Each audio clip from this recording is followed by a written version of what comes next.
شروع اللہ کے نام سے جو بڑا مہربان اور نہایت رحم کرنے والا ہے۔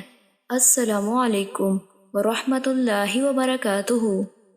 حضرت ابو سعید خدری رضی اللہ تعالیٰ عنہ بیان کرتے ہیں، رسول اللہ صلی اللہ علیہ وآلہ وسلم عید الاضحیٰ یا عید الفطر کے موقع پر عیدگاہ کی طرف تشریف لائے تو آپ خواتین کے پاس سے گزرے تو فرمایا، خواتین کی جماعت، صدقہ کرو کیونکہ میں نے جہنم میں تمہاری اکثریت دیکھی ہے۔ انہوں نے عرض کیا، اللہ کے رسول کس وجہ سے؟ آپ صلی اللہ علیہ وآلہ وسلم نے فرمایا، تم لان تان زیادہ کرتی ہو اور خامد کی ناشکری کرتی ہو۔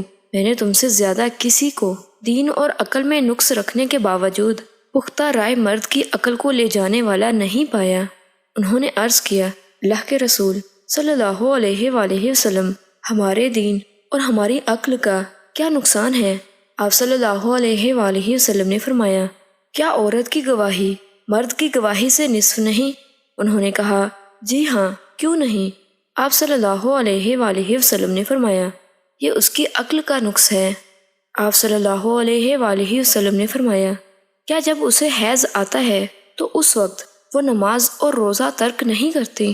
انہوں نے عرض کیا، کیوں نہیں، ایسے ہی ہے۔ آپ صلی اللہ علیہ وآلہ وسلم نے فرمایا، یہ اس کے دین کے نقص میں سے ہے۔